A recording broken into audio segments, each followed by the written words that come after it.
Hi there, Unraiders, and welcome to another video and another monthly Spotlight app. Now, hold on. Yes, we did have this app back in March, but I promise this video is actually different because this is about User Scripts Enhanced, an awesome improvement to the plugin by Kurotaku, which gives us loads of additional functionality. And if you use a lot of user scripts like me, well, this really is a godsend. So that's why this plugin is July 2025's monthly Spotlight app. But wait, that's not all. As this video is about user scripts, I'm going to share with you what I find a really useful script. And the script is used for both syncing and backing up using Rsync. I use it to keep two servers in sync with each other, but also you can do version backups with this, saving space using Hardlinks, and a whole bunch of other things. So for this video, I decided to totally rewrite the script to make it as user-friendly as possible. So make sure you stay watching the video to the end because I'm going to show you quickly how to use that as well. But first, if you've no idea what user scripts actually is, then please go back and watch the monthly Spotlight app video from March, where you'll see exactly what it is. But for most of you, I'm sure you already know what it is. So I'm going to jump across onto one of my servers now and show you how, without this new User Scripts Enhanced plugin, all of my scripts are so unorganized and messy, and the various weird workarounds I used to try and do. But none of that I need to worry about anymore with this new plugin.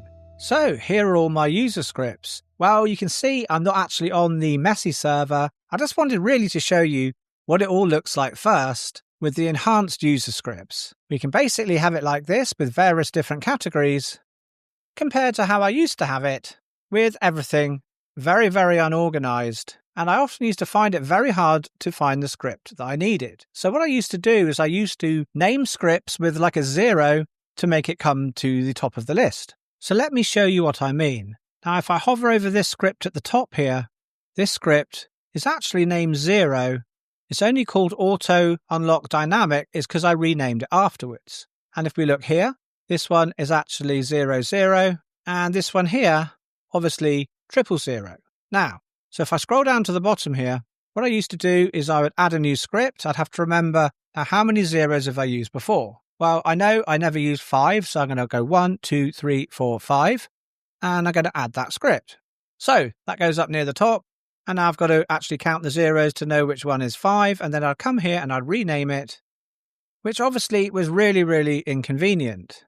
Because then when I wanted to add a new script, I used to have to try and keep track and remember, or look at the names of the scripts to basically see where I can actually fit it in to get it near the top of the list. And obviously, once you've done that a few times, it doesn't work, it's not going to be near the top.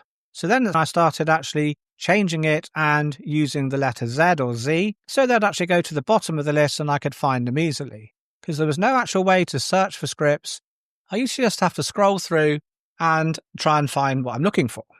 So now we can see we can organize all of our scripts really nicely. So let's go across to the other server, install a plugin here as well, and we can clean all of this up. So obviously we need to go across to the Apps tab, where you'll see this as a monthly Spotlight app. But also, obviously, you can just search for user scripts.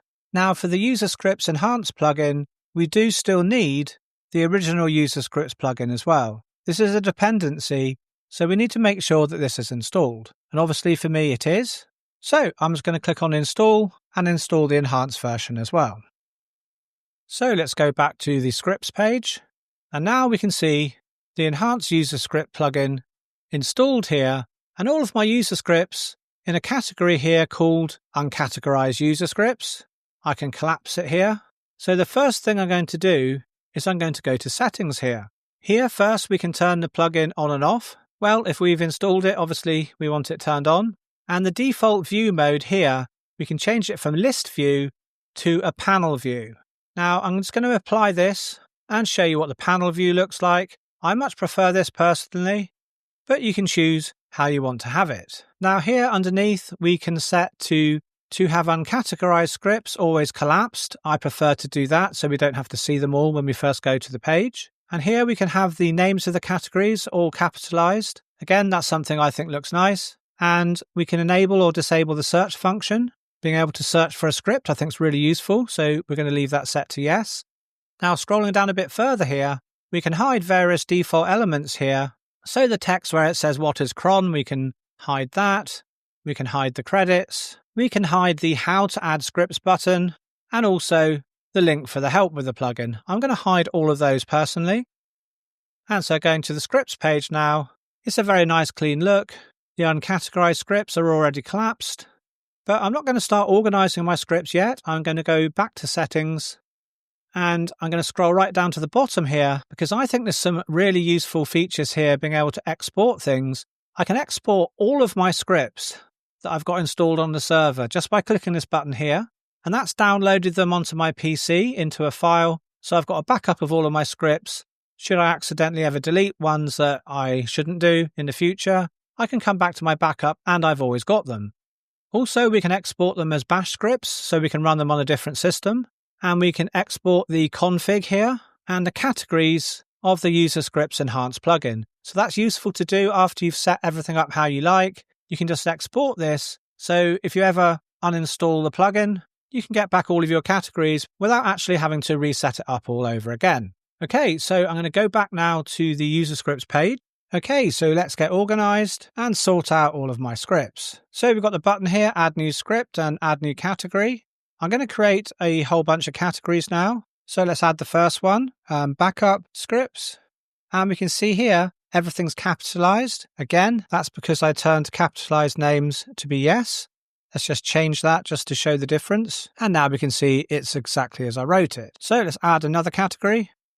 Now, one thing to be careful of when you're adding categories, it's easy to actually accidentally click on add new script and it looks exactly the same if you're not paying attention. So say I type Docker scripts here. I'm not actually making a category, I'm making a script. So then it's only that point that I realize I haven't created a category because I can't see it. I think where's that's gone. I realize it's a script, but where do I find it? But remember, we've got a search function. So what I can do is I can type in Docker here and it shows me everything I've got named Docker. There's the Docker scripts.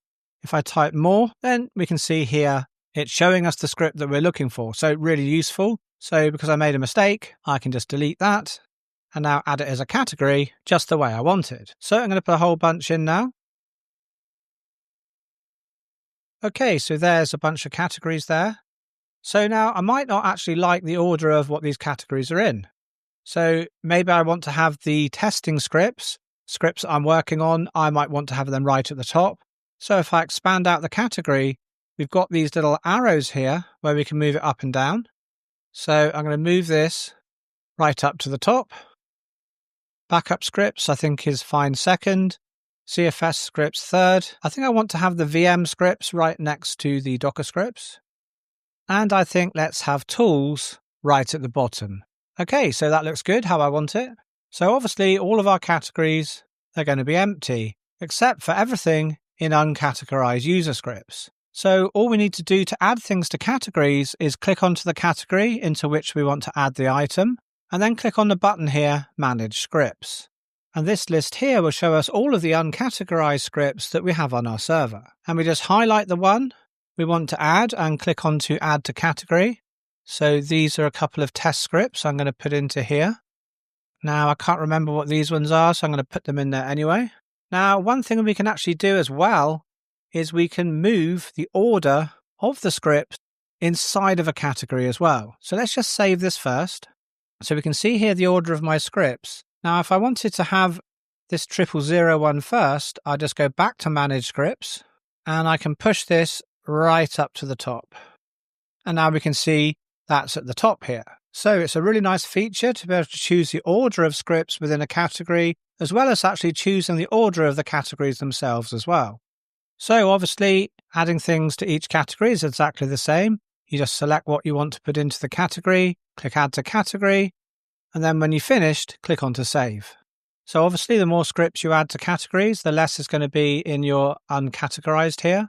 But I think to finish off talking about this plugin, let's go to my other server where everything is perfectly set up. Okay, so on this server we can see there's a few more categories. And in my uncategorized here, there's one script here that hasn't been put anywhere. So I just want to show you something. If I was to put it in the wrong category, say I put it in testing here, so I've got wake server in X hours here, But then I think it would have been better in Tools here. Well, in order to put it into Tools, if I click Manage Scripts here, well, there's nothing I can actually select. So what I need to do is I need to remove it from testing, which will then put it back as an uncategorized script, and then I can import it back into the correct category, which I should have put it in the first place. Okay, so just something else to notice here, and I'm not sure quite how much I like it, is I discovered that you could actually put emojis inside of the category names. And when I first discovered that, I thought it seems quite cool, because I think I was just a bit shocked that you could. But looking at it now, I'm not 100% sure if I'll actually leave it like that. Okay, so before we go and add our backup script as a new script, let's just look at a couple of other things. Let's just go back and have a look at settings again here. And if we look here, the default view mode is in panel view. And here, collapse new categories by default. This only actually applies to new categories that we actually put in.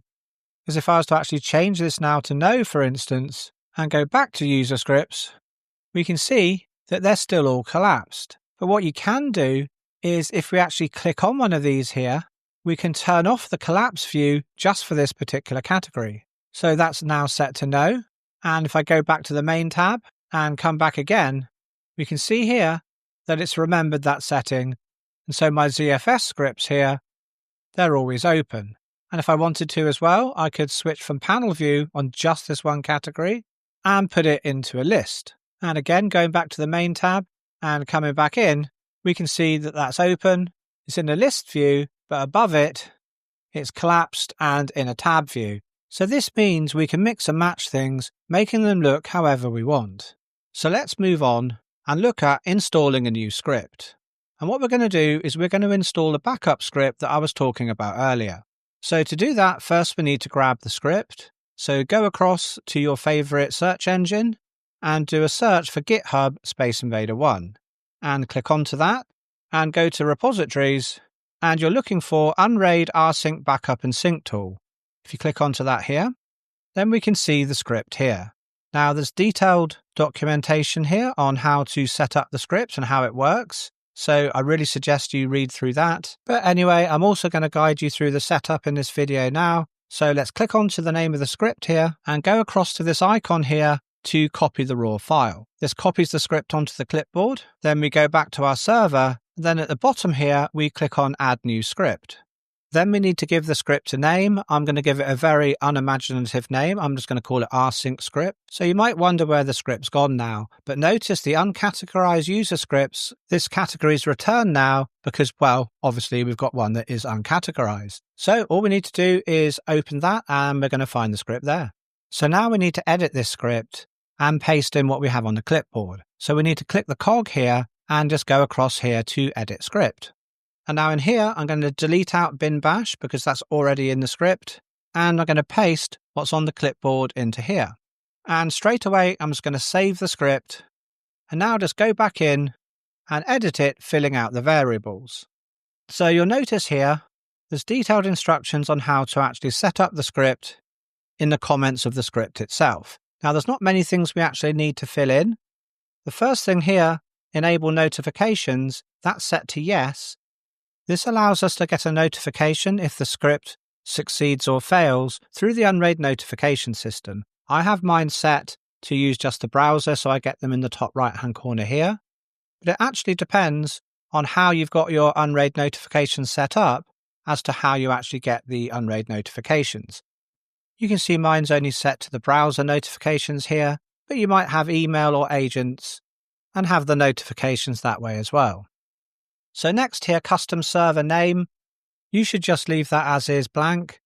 So now here, probably the most important setting here is the mode setting.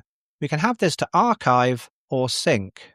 So what the mode archive does is every time the script runs, it makes a version backup of whatever sources you want to be backed up.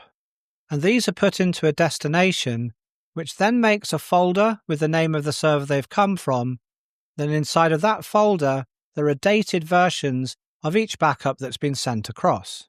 Now you might think all of these different version backups will take up quite a lot of space, but what the script does is it uses hardlinks for these, which is enabled by default in this variable here, hardlinks equals yes. So it only needs to actually write new files and changes, basing everything else off the hardlink source files. So this saves a huge amount of disk space. Now the other mode we can have is we can have it set to sync. So what sync does is basically just keep the source and the destination identical. So this is really useful for syncing up two servers. For instance, I use it to sync up my media servers. So my movies and TV shows, they're in perfect synchronization all the time on two servers. Then if you delete something on the source, it should also be deleted from the destination. So if you wanted that, you would set this variable here, strict sync, to actually be yes and not no. That would always keep the destination identical to what the source is. So strict sync equals no is the default here, because what this does is if a file is deleted from the actual source directory, instead of fully removing it from the destination, it actually moves it to another folder in the destination called deleted from sync and puts it in a dated folder. So if you ever need to, you can come back in the future and actually find that deleted file and restore it in case you needed it. It's just a little bit safer than having a true strict synchronization. So scrolling down, the next important thing you need to set is the destination type. You can see here it's currently set to local. So that's if you want to really back up somewhere else on your local server. So maybe you've got a share, you want to back that up to another share or another pool on the same local server. And so obviously remote, that's for a remote server somewhere else, either on your same LAN or maybe over the internet if you're using Tailscale. And the last destination type is both, where it will do it first to the local destination and then to the remote. But this is only for archive backups and not for syncs. Syncs you either have to choose local or remote. You can't use both. Moving on, desk server IP. This is the IP address if you're using a remote destination of the remote server. This can either be a Tailscale IP or a local IP, as you can see here.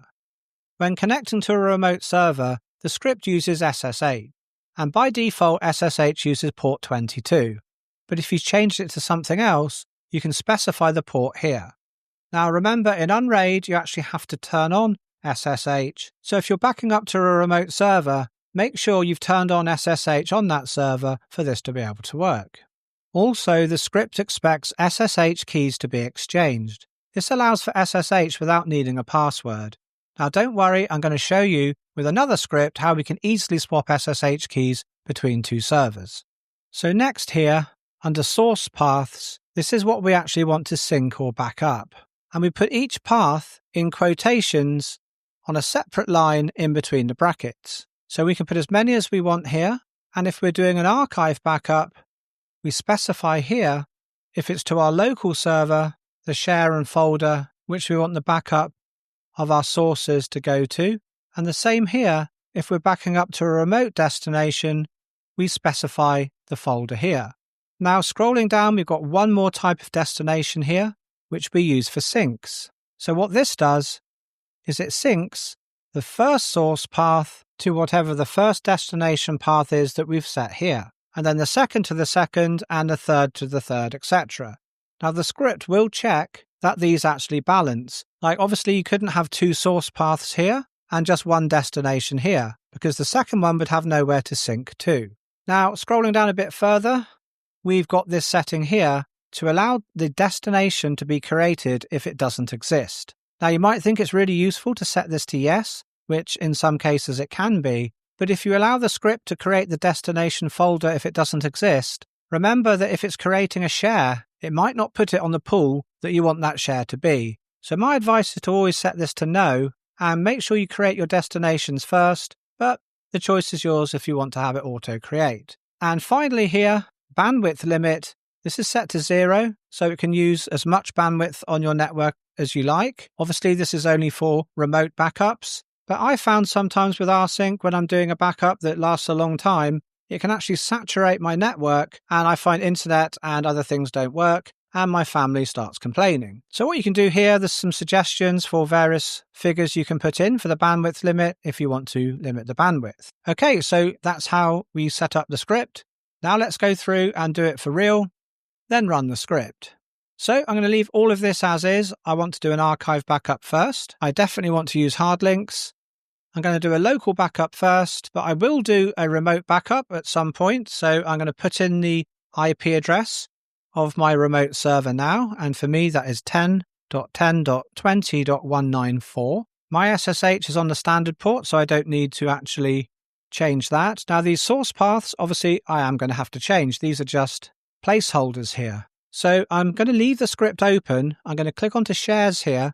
I'm going to right click and I'm going to open it in a new tab because I don't want the script to actually close.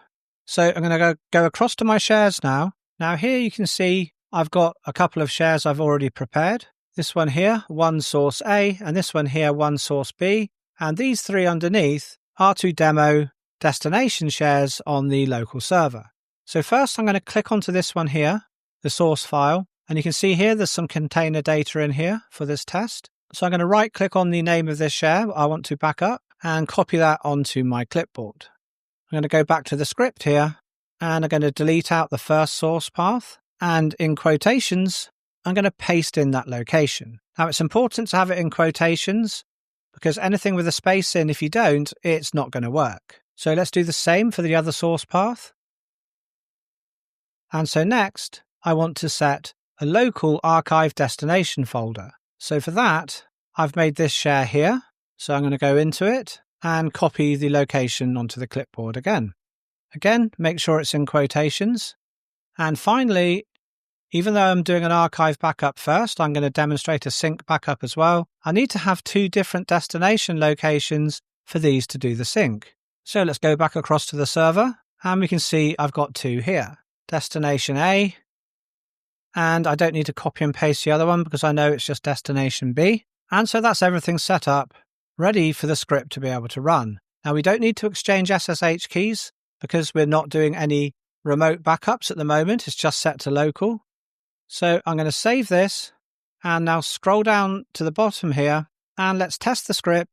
It's best to run the Rsync script in the background, but for the sake of this demo, I'm going to run it in the foreground here because it's only a very small amount of data being copied. And we can just look at what the script says it's doing as we go. So I'm going to click Run Script. Okay, so there we can see it was very quick. We've got our notification popped up here saying that it's all finished. So we can close that now. And I'm going to go back to the shares here. And so this is where we were backing up to. So let's have a look inside of here. So let's open up this folder. And here we can see a folder called base star. So that's based off the name of my server here. And inside of here, we can see latest and the date and time of when this backup's just run. So if I click into latest here, and here we can see the location of the actual source folder.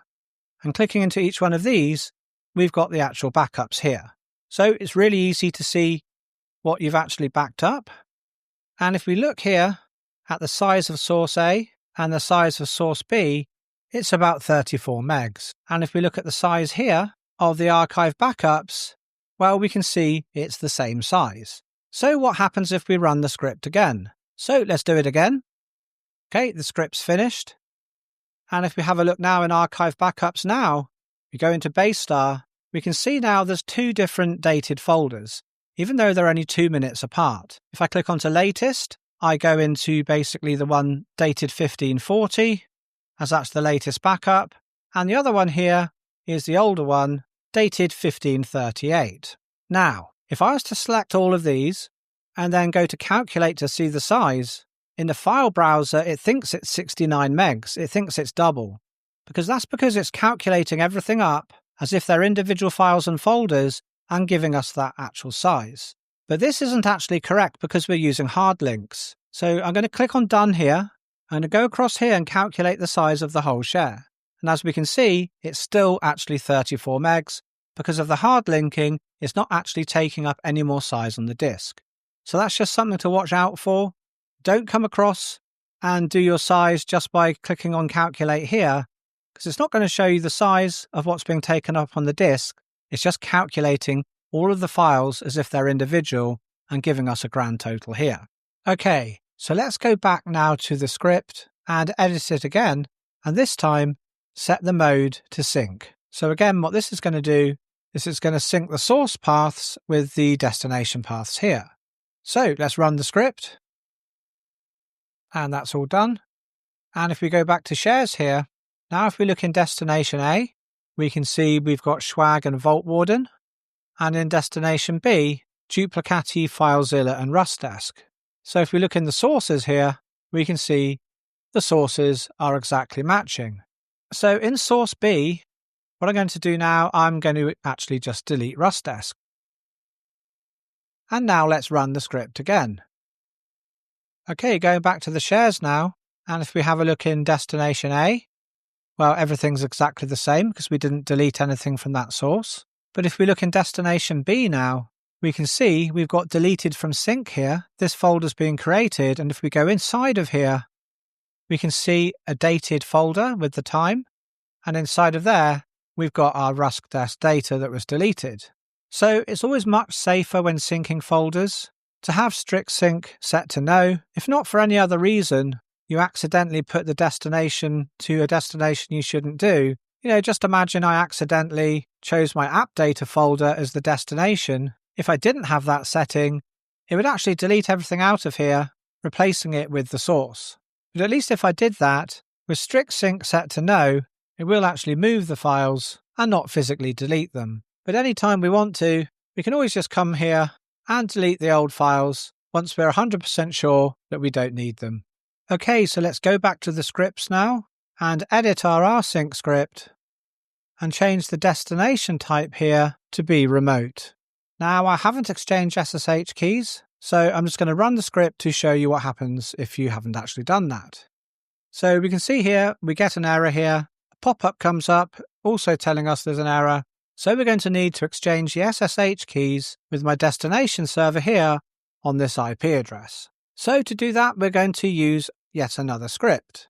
So go back to my GitHub here, go to repositories, and what we're looking for is this script here, Easy Unraid SSH Key Exchange. So let's just hit that, go into the script, and just like before, copy it onto the clipboard. Go back here and add a new script. I'm just going to call it SSH. Again, it's in the uncategorized. So I'm going to click onto Edit Script and paste in the contents here. Nothing to fill in here. All we need to do is click on Run Script.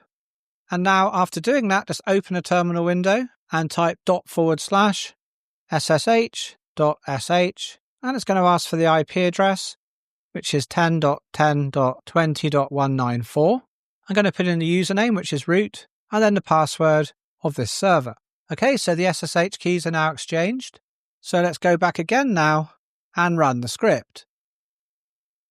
Okay, so we can see that's all done. And if I go across to the other server here, go to shares, and here we've got destination A, and it's got the sync in there, and destination B exactly the same. Okay, I'm not going to demonstrate all of the other modes to the remote server as well. It's exactly the same as the local.